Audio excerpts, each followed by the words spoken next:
Assalamualaikum. Halo semuanya. Semoga kalian sehat selalu ya. Dan jangan lupa untuk bersyukur untuk hari ini.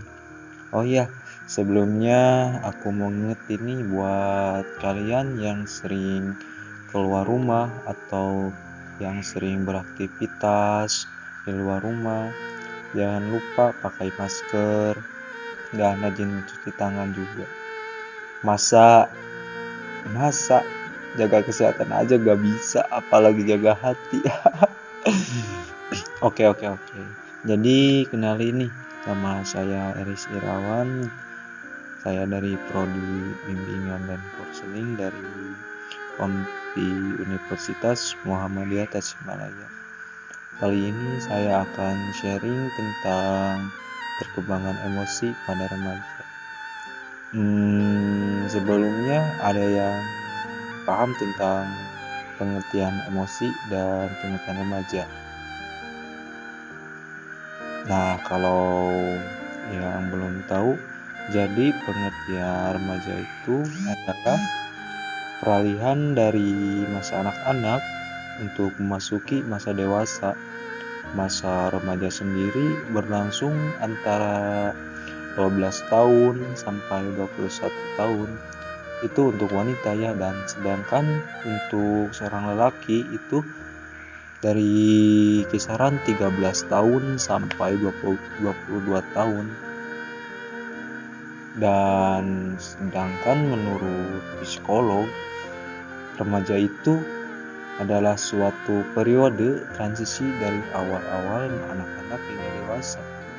Dikatakan remaja saat adanya perubahan fisik yang sangat cepat, pertambahan berat badan, tinggi badan, perubahan bentuk tubuh, serta perkembangan karakteristik seksual. Sedangkan emosi, saya mengambil referensi dari Daniel Goleman ya, yang mengumumkan tentang emosi. Menurut dia, emosi ialah setiap kegiatan rasa atau sebuah pengolahan rasa, pikiran, nafsu, dan setiap keadaan mental yang muncul dalam diri seseorang. Ia juga mengemukakan rasa emosi itu menunjukkan pada pemikiran suatu rasa yang khusus dari keadaan psikologis dan biologis yang menimbulkan kecenderungan untuk bertindak.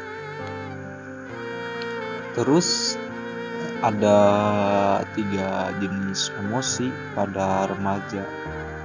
Di antaranya yaitu emosi marah, kedua emosi takut, dan yang ketiga emosi cinta.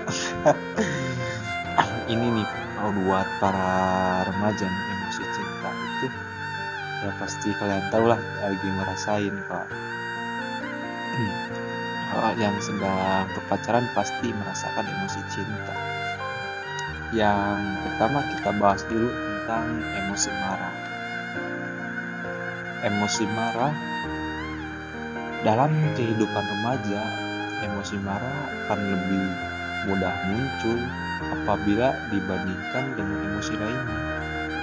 Jika seorang remaja dipermalukan, direndahkan, atau bahkan dipojokkan di depan banyak orang atau bahkan temannya sendiri, maka munculnya emosi marahnya yang tinggi lah pasti. Tidak jarang sih juga remaja melampiaskan kemarahannya dengan tindakan kekerasan. Tetapi remaja yang cenderung berusaha. Yang kedua yaitu sifat takut akan menjadi setidaknya sedikit lebih dewasa.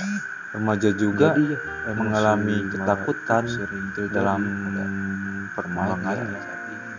Ketakutan yang remaja misalkan ketakutan terhadap masalah atau tindakan, ketidakadilan orang tua, dan cenderung menolak dalam keluarga. Terus ketakutan memperoleh kedudukan baik di antara teman sebaya maupun dalam keluarga. Tidak jarang sih ditemukan remaja yang takut menerima status baik dan diantaranya lingkungannya, karena mungkin saja remaja tersebut belum mampu menyandang status tersebut. Kemudian ketakutan menyesuaikan diri terhadap pendidikan. Misalnya nih, contohnya dilakukan menyesuaikan diri terhadap pendidikan. Misalnya ada pelajaran atau mata kuliah yang tidak disukai, pasti senak itu takutnya bukan takut gimana sih, pokoknya mah ya pokoknya gitu lah, takut. Yang seterusnya, ketakutan terhadap ancaman keberadaan diri. Yang selanjutnya, ketakutan terhadap tindakan cek. Pada saat remaja menjalani kehidupan masa dewasa, muncul ketakutan masalah keuangan, pekerjaan, bahkan perkawinan dan keluarga. Dan yang ketiga itu emosi cinta. Dalam perkembangannya remaja, emosi cinta remaja menjadi hal yang sangat diperlukan pengawasan dari orang tua. Karena pada tahap terjadinya emosi cinta, remaja cenderung tidak akan memberitahukan kepada orang tuanya apa yang ia rasakan, sebab seorang remaja yang sedang mengalami ketertarikan pada lawan jenisnya, ia akan merasa malu untuk memberitahukan pada orang dewasa, bahkan orang tuanya. Oleh sebab itu, sosialisasi orang tua dan anak sangat diperlukan, sehingga anak tidak enggan menceritakan apa yang sedang dia rasakan, sekalipun mengenai ketertarikannya pada lawan jenis. Remaja juga membutuhkan kasih sayang di rumah, sama banyaknya dengan tahun-tahun sebelumnya ketika mereka masih anak-anak. Karena alasan inilah remaja itu cenderung menentang atau menyalahkan secara langsung.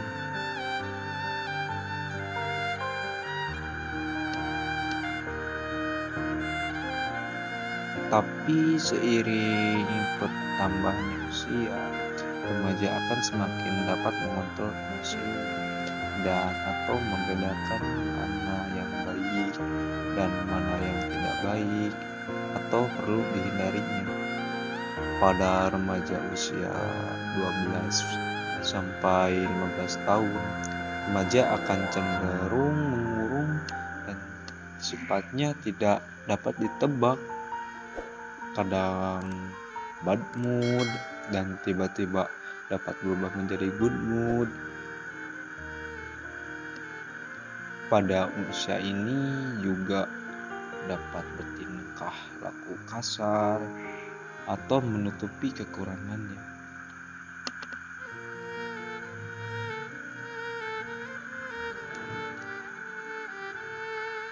Dan selanjutnya akan cenderung melamun karena remaja pada usia ini sudah memikirkan tentang masa depan mereka. Disinilah muncul kekhawatiran, ketakutan remaja tentang uang, pekerjaan dan lain-lain yang berkaitan dengan itu. Jadi ada 3 perkembangan emosi pada remaja, yaitu yang pertama emosi marah, emosi takut, emosi cinta. Yang ketiga itulah yang sering dialami oleh setiap remaja pastilah.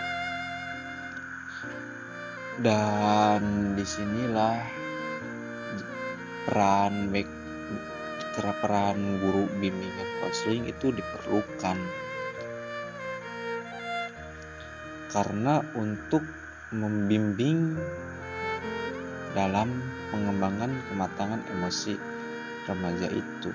Jadi peran guru BK dalam perkembangan emosi remaja yaitu bertugas dan bertanggung jawab guru bimbingan dan konseling itu dalam pengembangan kematangan emosi yang meliputi satu yaitu fungsi pemahaman, dan yang kedua fungsi pencegahan, tiga fungsi pengentasan, dan yang terakhir fungsi pemeliharaan dan pengembangan. Jadi bentuk peranan guru bimbingan dan konseling itu dalam memahami karakteristik siswa terkait dengan kematangan emosi, yaitu lebih menggunakan cara pengamatan langsung, yaitu dengan memperhatikan karakter, kepribadian siswa.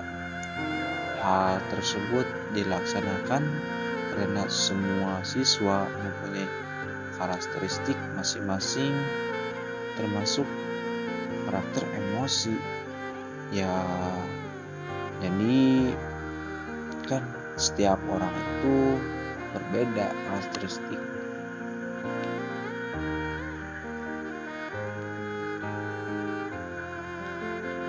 Dan faktor pendukung guru BK dalam pengembangan kematangan emosi yaitu yang pertama sikap antusiasi pada saat layanan klasikal diberikan. Materi layanan juga sangat membantu guru BK dalam melakukan perannya.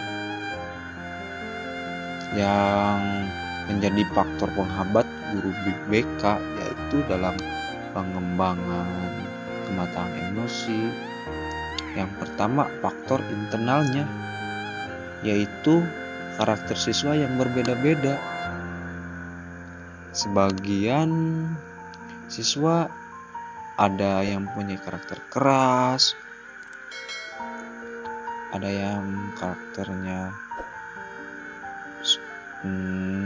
misalkan nih karakternya susah dipahami, susah untuk berbicara. Dan yang kedua itu adalah faktor eksternalnya, adalah keadaan lingkungan keluarga, masyarakat, siswa yang kurang mendukung bagi pengembangan kematangan emosi siswa seperti pola asuh orang tua dan sikap moral lingkungan siswa itu rendah. Upaya yang dilakukan oleh guru bimbingan dan konseling dalam menghadapi kendala dalam pengembangan kematangan emosi siswa yaitu faktor internalnya dengan memberikan arahan yang dengan cara perlahan dan disesuaikan dengan karakter masing-masing siswa tersebut. Faktor eksternalnya yaitu dengan bekerja sama dengan keluarga siswa seperti orang tua siswa. Jadi begitulah peranan seorang guru bimbingan dan konseling dalam memahami pengembangan kematangan emosi konseling atau emosi siswa. Sekian yang dapat saya sampaikan. Mohon maaf bila ada pengucapan kata atau cara pembicaraan yang tidak enak. Mohon dimaafkan. Dan terima kasih atas perhatiannya. Wabillahi taufiq wal hidayah. Assalamualaikum warahmatullahi wabarakatuh.